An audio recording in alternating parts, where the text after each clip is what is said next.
सपना है, उसके बाद मैं अपना फाइनल जवाब दूंगा। दो ऐसे मौके थे जब मुझे सबसे ज्यादा पेन हुआ था। पहला तब जब मेरे माँ बाप गुजरे थे। Hidden rain village great Nations war के बीच फंस चुका था और एक जंग का मैदान बन चुका था। बिल्कुल फिक्र मत करो, चलो बाहर निकलते हैं, बस आवाज मत करना। नागाटो, जल्दी भाग जाओ। वो भी दुश्मन नहीं थे। अब हम क्या करें? आखिर ये कैसे हो गया? हमने इन्हें दुश्मन कैसे समझ लिया? अरे नहीं,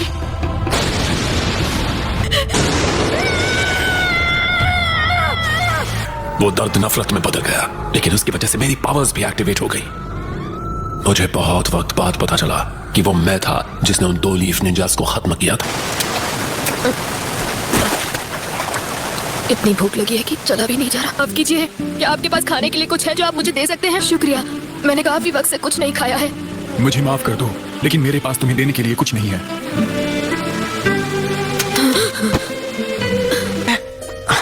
तुम्हारा नाम क्या है? चीबी।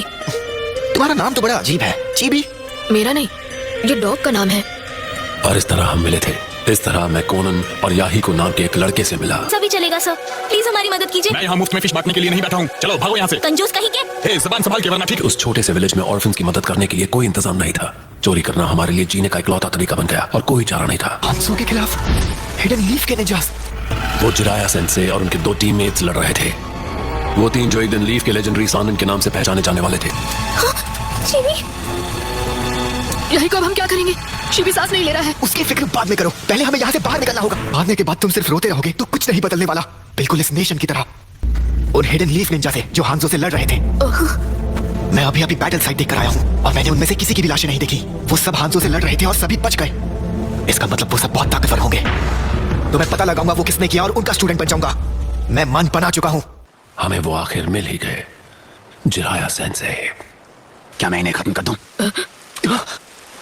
वॉर में कितने बच्चे खत्म हो चुके। ये एक बड़ी मुसीबत है। बाद में होने वाली प्रॉब्लम से तो उन्हें इसी वक्त खत्म कर देना बेहतर है। बस करो ओरोचिमारो, फिलहाल तुम सुनारे के साथ आगे चले जाओ। मैं कुछ वक्त यहाँ रहकर इन तीनों बच्चों की देखभाल करूंगा। मेरे माँ बाप को हिडन लीफ के निंजा ने खत्म किया था। समझ आने लगा कि शायद जिराया सेंसे अलग हैं। हाँ, मुझे लगता है मुझे अब फिशिंग आ गई है सेंसे। जिराया सेंसे हमें ट्रेन करने से कभी हिचकिचाए नहीं और हमें निंजुत्सु सिखाने लगे। उन्होंने कहा वो चाहते थे कि हमें खुद को प्रोटेक्ट करना आना चाहिए, लेकिन जहाँ तक खासकर मेरा सवाल था, मुझे लगता है वो मुझे रेनेगान के पावर को कंट्रोल करने में मदद करना चाहते थे, पर मुझे अपनी ही पावर से डर लगने लगा था। मेरे सामने सब कुछ धुंधला हो गया। मैं नहीं जानता था मैं क्या कर रहा हूँ, और इससे पहले मैं कुछ समझ पाता वो मैं बहुत डर गया था। एक दोस्त की मदद करने के लिए कोई तुम्हें गलत नहीं समझेगा। पता भी नहीं चला कब मैंने उन्हें सेंसे मान लिया था। खुद को चोट पहुंचाकर पता चलता है कि नफरत करना क्या होता है। किसी और को चोट पहुंचाओगे तो सब तुमसे नफरत करेंगे। कहिए सेंसे, आप हमेशा किस बारे में सोचते हैं? किन ख्यालों में खोए रहते हैं? इस दुनिया में कितनी ज्यादा वॉर और नफरत है। कभी तो लगता है कि जैसे सिर्फ वही 2 चीजें मौजूद हैं। मैं इसके बारे में कुछ करना चाहता हूँ और मैं सच में जानना चाहूंगा असली अमन पाने का रास्ता क्या है। मैं वो हूँ जो अमन और शांति लाएगा। वो सेज हमेशा यही कहते रहते थे। मेरा मानना है कि उन्हें यकीन था कि एक वक्त आएगा जब लोग सच में एक दूसरे को समझने लगेंगे और मिलजुल कर रहेंगे। शायद नगाटो, तुम ही असल में 6 पाथ्स के सेज का पुनर्जन्म हो। सेंसे ने अपनी तलाश मुझे सौंप दी, अमन की उनकी इच्छा मुझे दे दी और हम तीनों को छोड़कर चले गए। उसके बाद तुम लोगों के साथ क्या हुआ? हुआ ये कि याही को मारा गया। नहीं मानोगे तो मैं इसे खत्म कर दूंगा। तुम रेडहेड, याहीको को खत्म करने के लिए इसका इस्तेमाल करो। कोनन,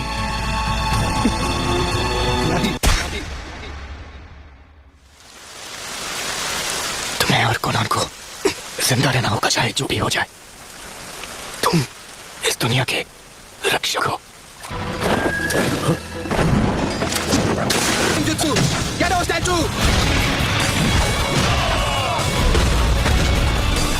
लेकिन वो तो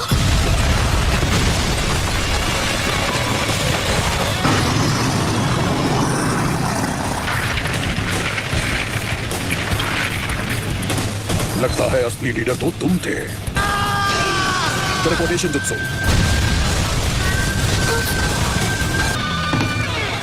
याही को नहीं रहा और उसके बाद से मैं हमारी ऑर्गेनाइजेशन का लीडर बन गया और लैंड ऑफ फायर के सिटीजन्स सच्चाई जानते हुए भी अमन का दावा ही करते रहे।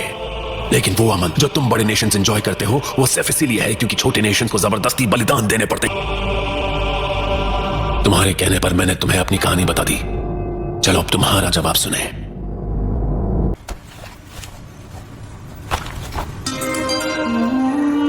और मुझे सच में यकीन है कि आखिर वो दिन जरूर आएगा जब सारे लोग एक दूसरे को समझने लगेंगे और मिलजुल कर रहेंगे। तो तुम मुझसे हिसाब बराबर करना चाहते हो? हाँ बिल्कुल, लेकिन छिछोरे बाबा को मुझ पर भरोसा था। वो चाहते थे उनका अधूरा काम मैं पूरा करूं, और इन्हीं वजहों से मैं उन पर यकीन करना चाहता हूँ, उनकी सिखाई बातों पर अमल करना चाहता हूँ, और यही मेरा जवाब है। तुमने अपना जवाब दे दिया है और तुम चाहते हो हम इंतजार करें जब तक तुम किसी जादू से इस दुनिया को एक अमन पसंद जगह में बदल नहीं देते? नहीं, नामुमकिन। इतना सब होने के बाद मैं जरा के कहने पर कैसे यकीन करूं? असली अमन जैसी चीज कभी हो ही नहीं सकती। एक दिन मैं शाप को तोड़कर रहूंगा। अगर वाकई इस दुनिया में अमन जैसी कोई चीज है तो मैं किसी तरह उसे ढूंढ लूंगा। मैं उसकी तलाश कभी नहीं छोड़ूंगा। शब्द ऐसा नहीं हो सकता। बिल्कुल सही, तुम इसे जानते हो। अभी जो तुमने सुना वो सारे लफ्ज इस बुक में लिखे हैं। ये वो पहली बुक है जो छिछोरे बाबा ने लिखी थी। वो सच में अपने मैसेज से दुनिया को बदलने की कोशिश कर रहे थे। उन्होंने एक स्टूडेंट के बारे में लिखा है जिन्होंने उन्हें इंस्पिरेशन दी थी, और वो तुम थे ना घटो।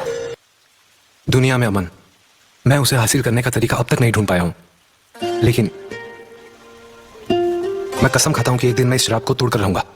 अगर इस दुनिया में सच में अमन जैसी कोई चीज है तो मैं किसी तरह उसे ढूंढ लूंगा। एक दूसरे सेज ने एक बात भविष्यवाणी की थी। उन्होंने कहा था कि मेरा एक स्टूडेंट शिनोबी की इस दुनिया में बहुत बड़ा बदलाव लाएगा, और वो मैं होने वाला हूं जो उस क्रांतिकारी को राह दिखाएगा। है, उसका नाम है नारुतो। मैं होकागे बनकर रहूंगा और मैं हिडन रेन में अमन लाकर रहूंगा। यकीन करो, मैं चाहता हूं तुम मुझ पर भरोसा करो।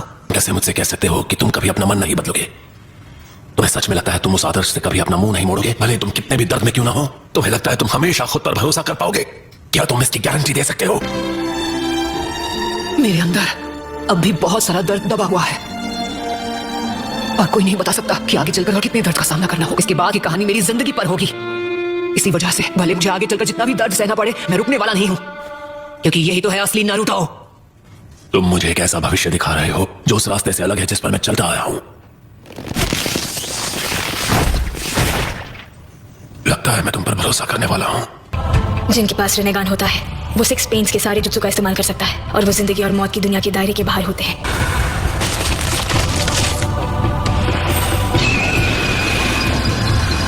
डैड, जो लीफ विलेज के व्हाइट फैंग थे, उसके बावजूद आपने विलेज का कानून क्यों तोड़ा और सिर्फ अपने साथियों को बचाने के लिए एक जरूरी मिशन छोड़ दिया? आप जानते थे कि अगर आपने उन्हें मरने भी दिया होता तो भी विलेज में आपको कोई ब्लेम नहीं करता, और आपके फैसले की वजह से आपका अपमान हुआ और आपने खुद अपनी जान ले ली, और मेरी जिंदगी बचपन में ही कड़वाहट से भर गई। और एक बात कहूं डैड, अब मुझे समझ आया कि आपने जो फैसला लिया था वो क्यों सही था। आपने अपनी इज्जत से ज्यादा अपने दोस्तों की जान बचाना जरूरी समझा। मुझे आप पर फक्र है डैड। शुक्रिया मेरे बच्चे।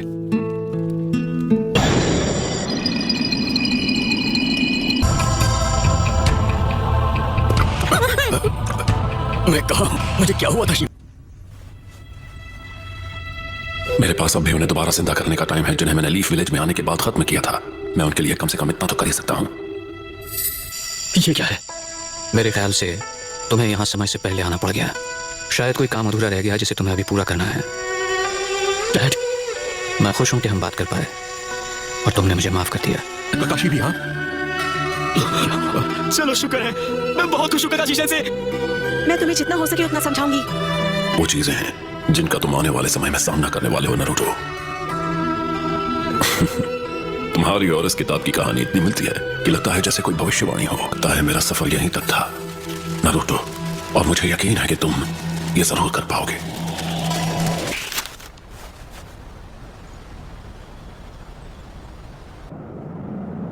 याहिको का सपना और फिर नागाटो का सपना, दोनों के सपने अब तुम्हारे हवाले कर दिए हैं। इस बार मैं चाहती हूँ कि तुम उम्मीद की वो किरण बनो जो कभी भी निराश ना हो।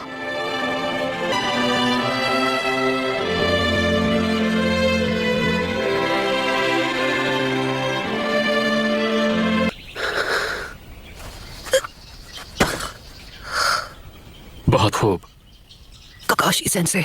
ऐसे ही रहो, मैं तुम्हें ले चलता हूँ।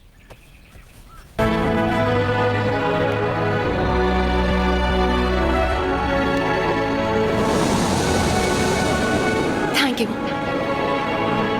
नहीं, नारुतो अमेजिंग है। क्यों, तुम्हें नहीं लगता?